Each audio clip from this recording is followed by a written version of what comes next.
survei investigasi, tahu nggak? Saya pakai baju preman, saya ke kaca kecamatan-kecamatan, Pak. Jadi saya lihat pekerjaan mereka ini di kecamatan seperti apa. Saya telusuri lagi ke kelurahan, ke kampung. Jadi banyak aparat itu sebenarnya nggak ngerti pekerjaan mereka. Betul, Pak. Gitu loh. Nah jadi di perencanaan ini jangan langsung tes komposisi dasar, itu ketinggian itu level kampung. Pekerjaannya dulu apa dia? Jadi saya heran di kecamatan itu. Ada yang hanya tugasnya nerima surat, ada tugasnya hanya ngantar surat. Saya tanya, Bapak kerjanya sehari berapa selesai? Setengah hari udah selesai, Bang. Saya cuma terima surat. Terus ngapain selebihnya? Ya duduk-duduk dia, nganggur kan? Lalu saya tanya pekerjaan Bapak yang lain apa nggak tahu dia. Berarti dia nggak ngerti pekerjaannya, hanya nerima surat. Lah kan sayang banget pemerintah menggaji dia hanya nerima surat 1 hari. Banyak nganggur kan? Lalu ada temannya ngantar surat. Emang surat berapa masuk 1 hari? Ya paling 10, Pak. Lah untuk apa ada jabatan pengantar surat, ada penerima surat kan gitu kan? Nah berarti ini pekerjaan di kecamatan ini nggak jelas ini, nggak ditata kerjaannya dulu. Disitulah nanti dari aspek perencanaan. Perencanaan itu desain pekerjaannya dulu apa. Di kampung ini mau ngapain sih urusannya? Apa sih yang dikerjakan oleh pemerintahan kampung, kita sebutlah gitu ya. Itu nanti diurai dulu. Itu di aspek perencanaan ini. Jadi di aspek perencanaan ini lebih banyak nih. Ya pekerjaannya, nanti organisasinya, peta jabatannya. Berarti anjap juga kita anjap mereka. Iya, tapi kalau anjap rumit-rumit. Yang mudah-mudah. Anjap itu kan hanya 2 hasilnya. Job description, pekerjaannya apa, job specification, orang yang bisa melakukan pekerjaan itu seperti apa. Gak usah rumit-rumit, jangan Pak Tony, jangan lihat seperti kita di Jakarta ini. Ini orang kampung nih masalahnya kan. Betul. Nah, bikin struktur yang sederhana, pekerjaannya clear, baru nanti tentukan tadi profil pekerjaannya sama profil orang. Jangan pula terlalu ideal. Gimana mau nyari orang kalau di sini sampai bahasa langit-langit? Ya orang di sini aja tadi Pak Distrik cerita terbatas kan? Ya. Itu nanti masuk di step pengembangan. Ini baru perencanaan dulu nih. Jadi pekerjaannya apa, job design ya, baru masuk sosok orangnya sudah, baru rekrutmen. Rekrutmen ini kalau kita bicara ASN kan cuma 2, PNS P3K. Makanya saya tadi pakai istilah grand design. Nanti berapa lama ini? Katakanlah 5 tahun. Oke, tahun pertama realistis. Tentunya masyarakat sekitar kan. Nah, baru nanti rekrutmen dan seleksi. Bisa dari masyarakat lokal.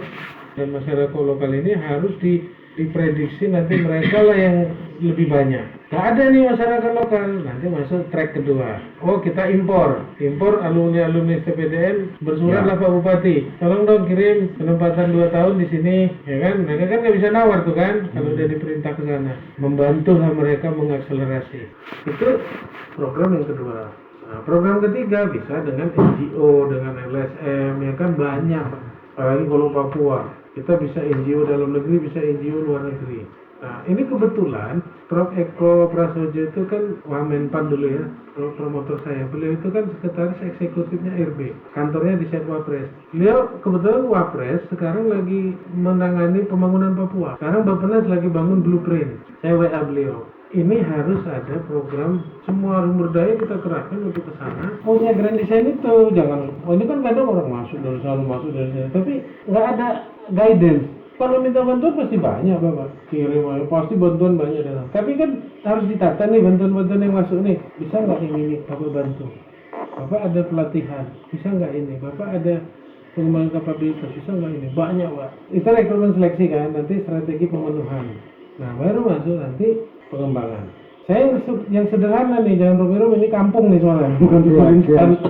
Pengembangan ini ada 2, kualitas sama kuantitas. Di sana itu apa sih kekurangannya yang tidak bisa? Apa kelemahan-kelemahan teman-teman kita di sana? Apakah keterbatasan IT, ya kan? Keterbatasan literasi, tadi kata Bapak tadi banyak yang buta huruf. Berarti ada nanti program memberantas buta huruf. Nah, nanti kerjasamanya banyak tuh. Kalau anggaran nggak ada, bisa nanti dengan Dikbud itu kan ada kejar paket. Mereka karena usianya kan udah tua, kejar paket. Berarti ada program akselerasi pengembangan kapabilitas dan kapasitas. Nah, baru setelah pengembangan, bagaimana kontinuitasnya? Ini kan pasti harus berganti nih. Nah, berarti oke lah kalau bahasa teorinya karir. Karir mereka ini bagaimana? Ini kan nggak harus PNS ya. Iya. ya kan? Iya. Ya Pak ya, ya harus PNS. Masuklah bisa dari non PNS, B3K atau nanti yang sifatnya volunteer tapi dibiayai desa. Di Amerika banyak begitu Pak, volunteer itu tapi dibayar. Nah, tapi dia tidak menuntut pensiun dan seterusnya. Nah, kalau itu nanti ya masuk skema P3K saja. Jadi tracking ini harus dibangun. Nah, sampai dia berhenti. Jadi nanti kan harus diperkirakan mereka ini sampai batas berapa kita nyatakan purna bakti. Apakah ada batas usia pensiunnya enggak? Kalau di kampung itu, nanti bisa ditempatkan ini tokoh masyarakat kan, ini aparaturnya ini apa. Nah, lalu nanti ada program yang penting itu sebenarnya ya ini untuk pengembangan itu termasuk kualifikasi ya. Nanti bukan beasiswa. Nah, bisa beasiswa tuh dari uang sendiri atau nanti kerjasama supaya mengejar tadi kan, kejar paket itu kan dalam rangka pendidikan juga kualifikasi. Nah, baru masuk ke kelembagaan satu terakhir. Kelembagaan tadi saya sempat baca tuh. Itu aja Pak, lebih banyak. Grand Design ini 5 tahunan. Jadi terencana. Tahu nanti ada banyak bantuan datang. Begitu ya jangan kebingungan. Baru nanti buat website gitu loh. Jadi kita tujuan buat ini karena memang kita mau buat penetapan untuk mereka, tapi supaya bupati tidak salah. Iya. Beliau minta untuk kita kaji dulu. Makanya itu perlu grand design-nya. Nah ini saya rasa saya belum pernah ketemu. Kalau Bapak setuju dengan tadi, saya belum pernah ketemu ada yang selengkap itu. Biasanya dia satu sisi saja, potensi saja, kemudian pengembangannya saja. Kalau ini mau lengkap paket, nanti kalau mau serius banget libatkan pakar Pak. Nanti Prof Eko Prasojo tuh. Saya minta tugas mahasiswa itu bisa saya arahkan ke sini juga, gitu. Ini menarik Pak. Jadi saya itu daya saing itu di tingkat kecamatan tesis saya dulu. Tapi ternyata pembimbing saya bilang tanggung. Akhirnya saya di tingkat kabupaten kota beda analisis daya saing daerah. Jadi teringat itu. Nah karena ini kan spesifik SDM.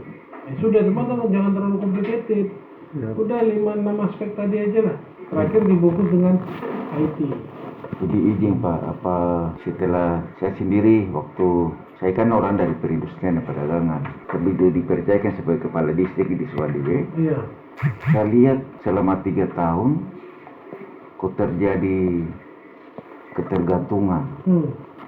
Kita mulai dari kampung, ketergantungan ke camatnya, tergantung sampai di pusat. Jadi seakan-akan masyarakat di kampung ini hidup dengan ketergantungan.